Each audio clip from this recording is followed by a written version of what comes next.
Aradhana, thanks for taking the time. It's a pleasure to be here, Abid. Well, Aradhana, our industry is very heavily reliant on people, people that travel, people that serve them, people that work in this industry. It is, in my opinion, well, we know that it employs hundreds of millions of people, but the industry is all about people. You have done a lot of work around there, but before we get to that, any particular recovery trends that you are seeing in talking to your clients, any recovery trends, any success stories that you would like to share? So I don't know if it's a success story, but I think it's my irrational optimism and something that I feel enormously encouraged by at this point, which is to say, I think the future of travel and tourism compared to how we have known it is going to be far more interesting. And that is down to who I think would be traveling in the future. And I think it's important to mention that I genuinely believe in the next 10, 20 years, the most important thing would be the coming of age of who we have historically called millennials, right? Because why do we say this? The average age of a millennial currently is about 28 and a half, 29. But let's fast forward 10, 15 years. So in 10, 15 years, the average millennial is going to be the single biggest earner in the family.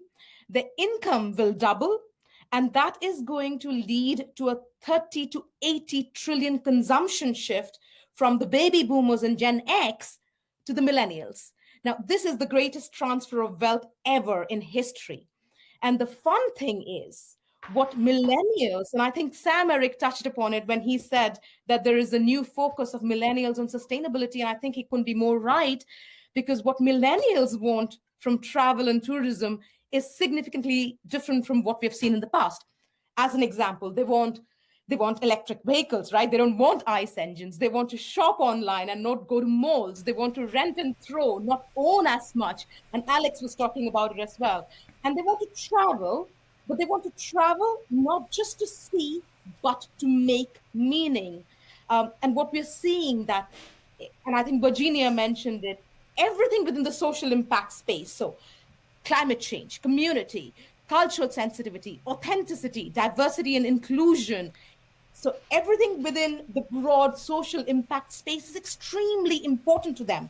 So pre-pandemic, there was a growing body of evidence which was showing an increased demand from travelers on all of these criteria. But now your next customer is going to demand it. It's non-negotiable. And I think as a sector, this is the good part and the biggest opportunity and something to be careful of, because if we continue to do things the way we've always done in the past, we will miss out on this, probably what I call is the biggest opportunity of our lifetime.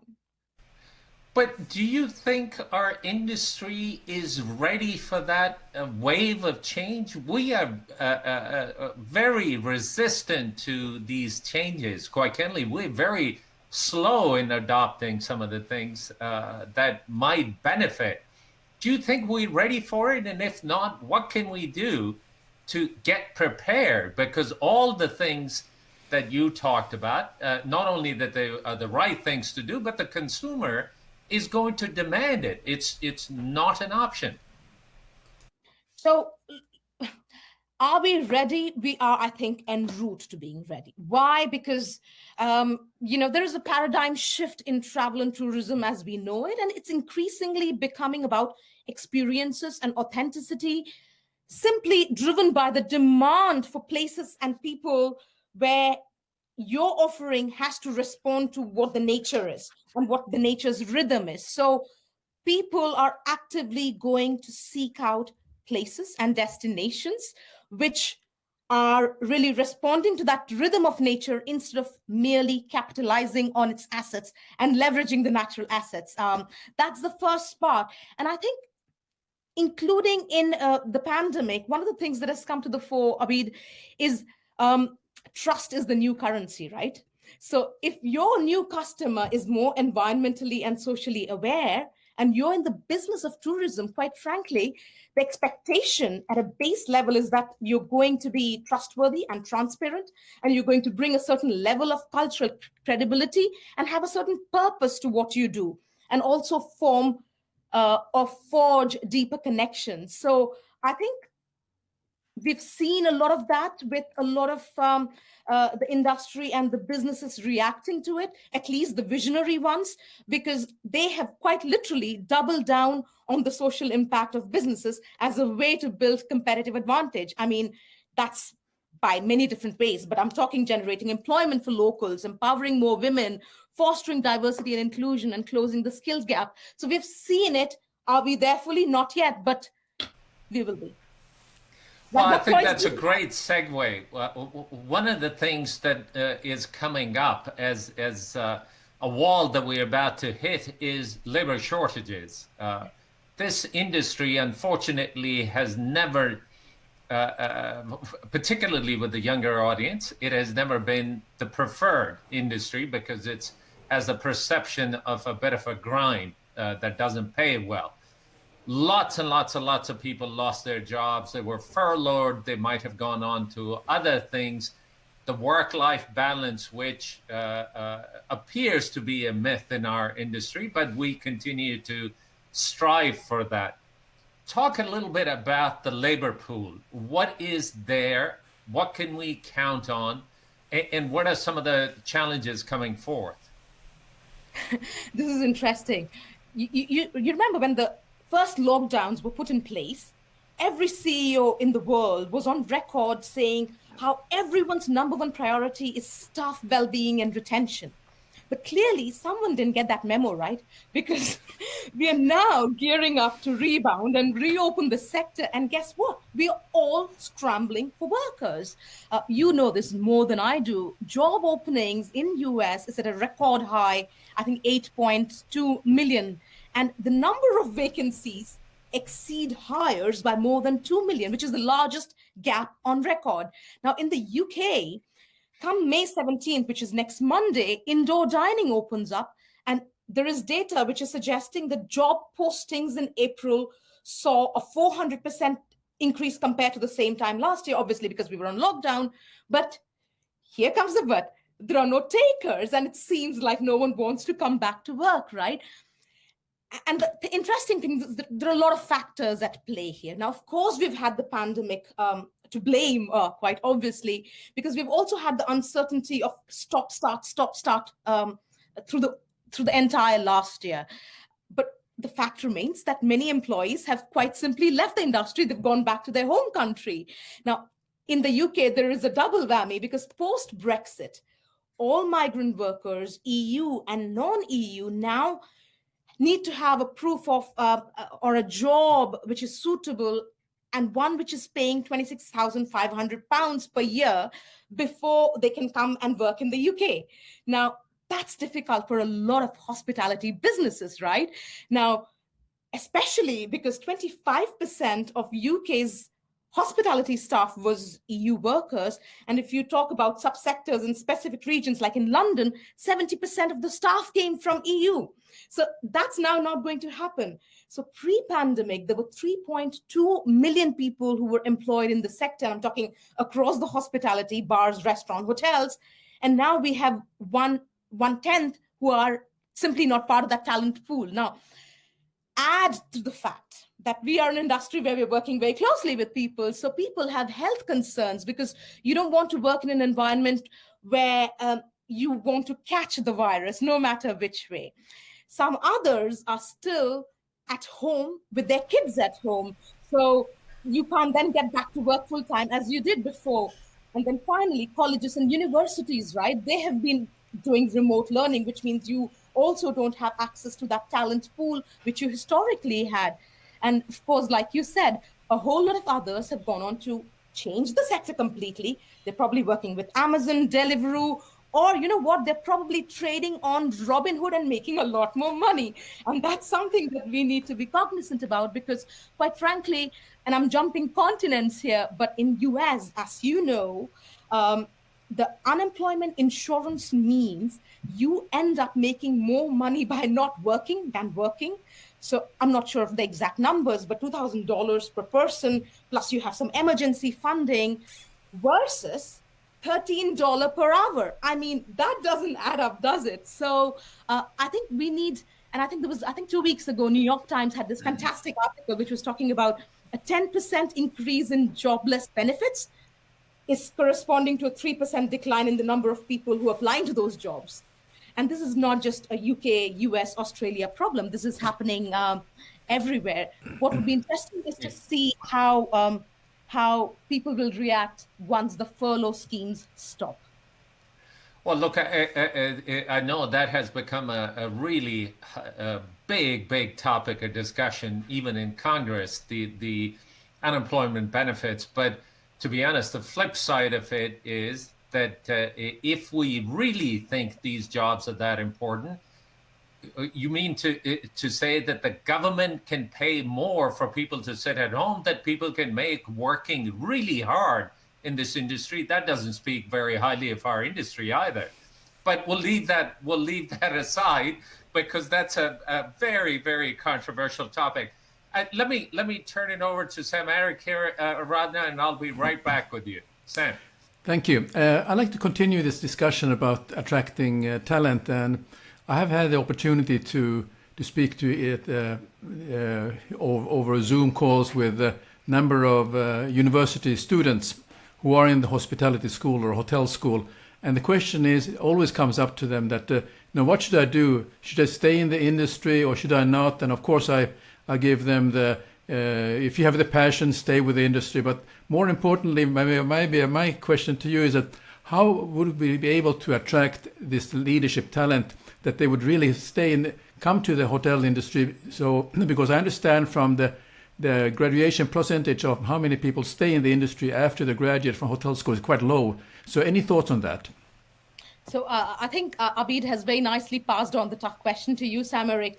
And this is the part where I get into trouble, because I think it's absolutely right. As an industry, we're doing a shoddy job of establishing what I call is an aspirational quotient for the sector, right? I mean, think about it. We are still showing images of hotels and waiters at the table asking the next generation to join our industry. I mean, good luck with that if your search is going to be search is going to be for someone who has a burning ambition to be waiting staff. I mean, we, for starters, need to accept that the young will join travel and tourism because they believe in its transformative potential, and it infuses them with a sense of pride. They care, I think, less about the job and the industry, but more about the ideology and the values. And that's the mistake that we're doing, right? We're trying to advertise for a job and we're expecting people to want to build a career around it. And I think that is a dichotomy that we need to solve. And again, I'm getting into controversial territory, but I think there is a lot that needs to be done, including or starting with changing the world of education, because of course, we need to expand the talent pool. We need to get new people in, but can we just start by changing the world of education? Because think about it. The future is uncertain, and 65% of the jobs that people or the next generation will end up doing does not exist. We don't know what that is going to be. But what we know is that there will be a lot of exponential technology, disruptive changes. And this is a two-way problem, exactly what you were saying, Sam-Erik, because graduates from the traditional top schools, be it a Cornell or an École Hotelier de Lausanne, they have less and less interest in what we call traditional hospitality operations. Instead, the number is 65% who go on to join consulting and banking and real estate and asset management. So you have graduates from EHL going and joining Alex at McKinsey or JLL as against joining a traditional hotel firm. Now, on the flip side, you also know from research that career in tourism is not something which resonates well with what I call as a generic graduate. So you get stuck from both sides, right? And you then don't have access to that talent pool. We just need to be very creative in terms of how we profile it. And I think we need to change the education system as well and make it more real world, which it's not. Yeah, and I think you need to look at the new positions for the hotels, that the traditional positions are not be interested. Maybe the TikTok officer or IT officer or some jobs that are relating to kind of a technology, what they are how they live at the moment, and if it resonates to their lifestyle, then maybe the job opportunity or the career opportunity in the hotel organization might be something that they might be interested in. And that's totally, and don't get me wrong, I have no problem with us hoteliers studying hospitality. I mean, we've all done that, right? Specialist subjects in education exist for a very good reason. But for the future, I think we need to reorganize the same knowledge in a way that it's solving a problem, because university has departments. The real world has problems. So we can't be studying subjects to solve the problems that need to be looked at. Climate change is a problem, population is a problem, sustainability is a problem, and all of that needs a solution now. So if we reorient it, I think we will suddenly be more attractive to a new pool of talent. Yeah. Well, thank you very much, and over to you, Abid.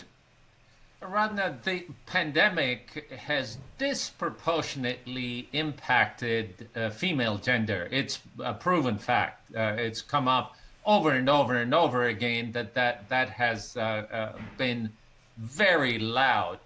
Talk a little bit about gender disparity in our industry, even pre-pandemic levels, and what would that mean as the recovery begins?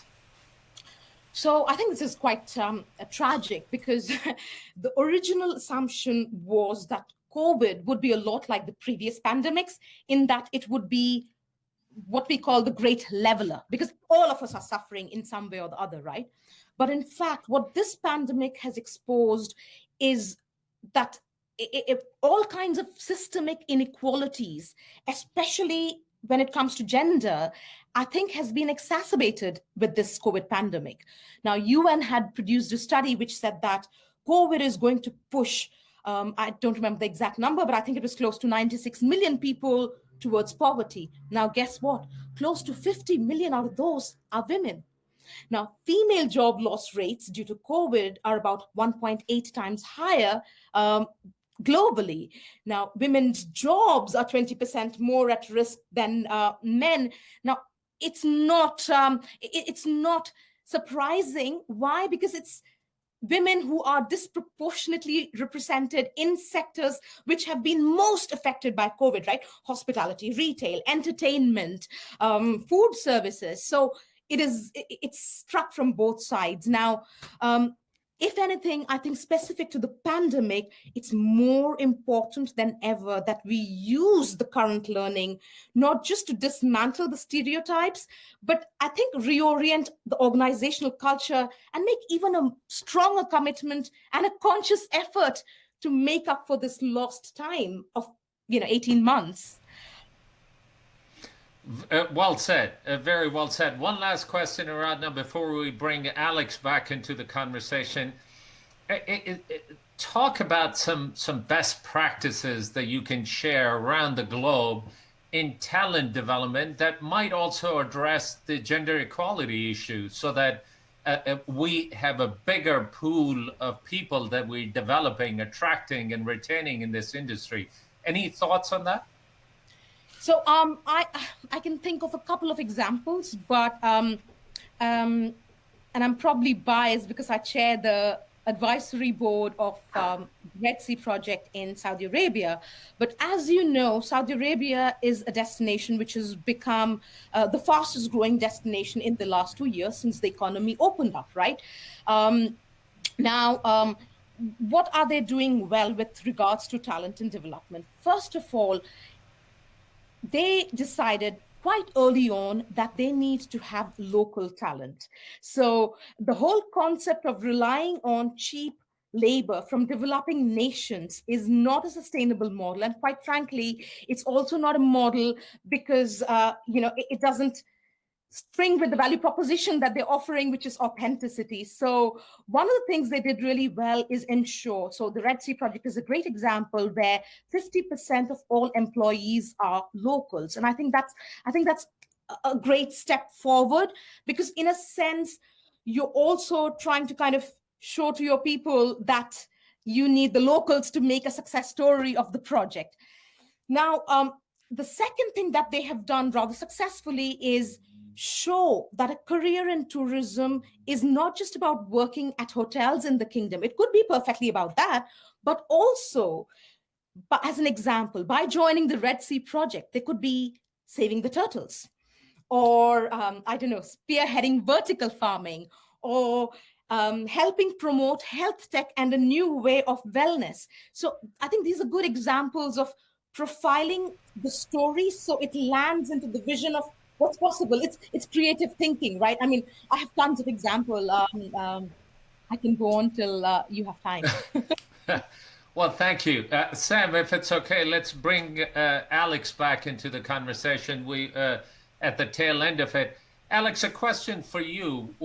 What roles can the different industry stakeholders play to expedite the recovery and gain consumer confidence? And when I talk about different stakeholders, it could be the owners of some of the assets, the destinations, the governments. Any thoughts on that? Sure. I mean, I think the most important thing is to speak with a common voice. And by the way, to their credit, I think that that's increasingly happening. I'd say my casual observation was that in the early months of the pandemic, we saw a little bit of, organizational competition, if you will, for who was going to lead the charge on recovery. And these are all well-meaning organizations that represent bodies of owners or brands or airlines, you name it. And that led to, a certain amount of separation of position on things like, should we be blocking middle seats or not on airplanes, and what's the right cleaning standard for a hotel, and how should we think about the relative merits of quarantine versus testing as an entry barrier. And I think in a world where politicians are hearing every single day from their ministers of health, and by the way, are dealing with a very real and current human tragedy, the industry needs a consistent and solid voice. And by the way, a reasonable one. And so, early on, there were some parts of the travel industry arguing that travel was safe. And I think that was an unreasonable position. I think taking the position now more where we are, that travel is no less safe than going to the grocery store for with the honor people choose. That's a more reasonable. But I think that working together is the most important thing we can do. What's the right electronic application? Let's settle on one, not five, and support it. And the more we do that, the greater the chances are that we get governments around the world here and adopt positions that work both for the management of the human crisis, but also for the recovery of this important industry. Well said. Aradhana, would you like to add anything to that before I ask you my next question? No, go for it. You talked about innovation. Quite candidly, every organization in the world talks about innovation, and everybody thinks that the most innovative organization ever existed. Our industry typically has lagged. That's my opinion. I don't have data that would support that, but I think it lags. Our innovation in airlines was that the seats were brought closer together so we could put more people on the planes, or hotel industry did things differently. Now I take that with a grain of salt. I'm saying that tongue in cheek, but what innovation has to transpire in our industry for it to be transformative as we come out of this pandemic? So a lot of it is happening, and I don't know, probably we haven't seen innovation in the big way that you're describing it, Abid, but I see innovation in the small, medium enterprises and businesses, which are mom and pop stores, on a daily basis. And that's been enormously encouraging through the entire crisis. Let me give you an example. This was just in the papers a couple of days ago, and I thought it was brilliant. Vaccination uptake is a problem in states now because the vast majority of the population has been vaccinated, and there's 20% of population in US which will never take a vaccination no matter what. But so the vaccination rates have slowed down. And what does this pub in Buffalo, New York do? They have decided to open up a vaccination camp adjacent to the pub. You get a free drink if you vaccinate yourself, and you get a card to come back and get your second vaccine when you've had that. 200 people vaccinated in a day. That's not bad. And to me, that is innovation just as much as a big transformational change happening. Absolutely. Another example, Romania, right? This is the land of Dracula. Now, again, to encourage people to vaccinate, what the Department of Tourism in Transylvania is doing is setting up a vaccination marathon camp next to the Dracula's castle. So you get a vaccine and you get a free tour to, I don't know, go visit the torture chamber maybe. But again, that's innovation for me. So you do have it, but maybe not the big changes. Fabulous. Sam, I know there has been a lot of activity online. Let me turn it over to you for a bit. I've got one last couple of questions because we're approaching the tail end of our session.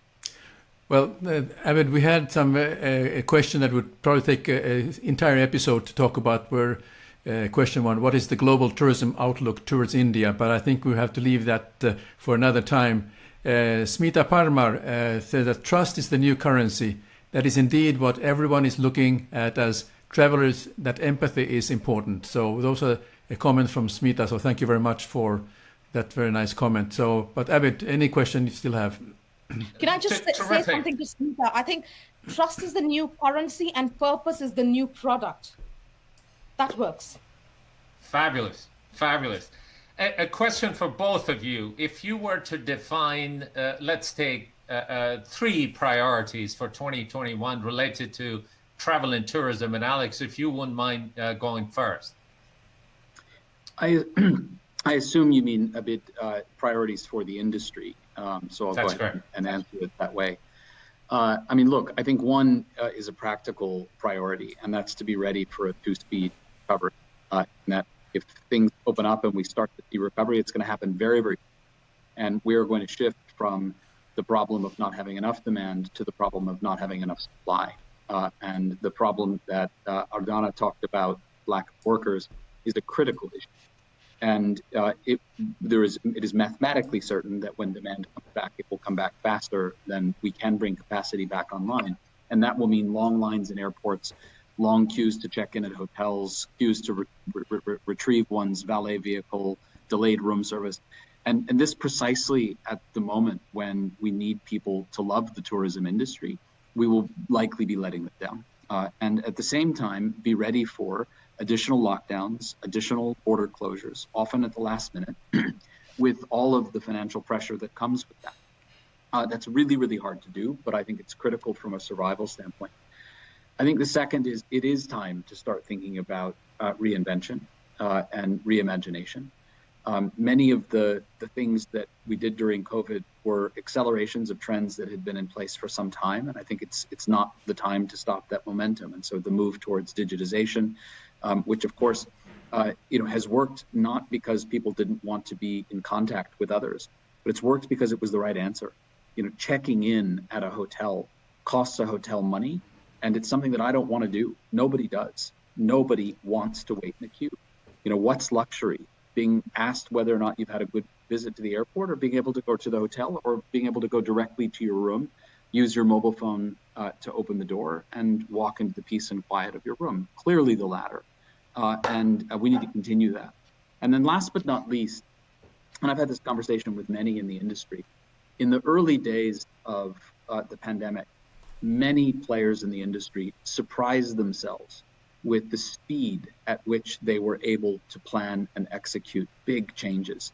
And so whether that was moving to, completely contactless service models, closing half of a hotel, reinventing the food and beverage concept, reinventing the passenger flow at an airport. And they all sort of had chuckled and said, these things used to take us months.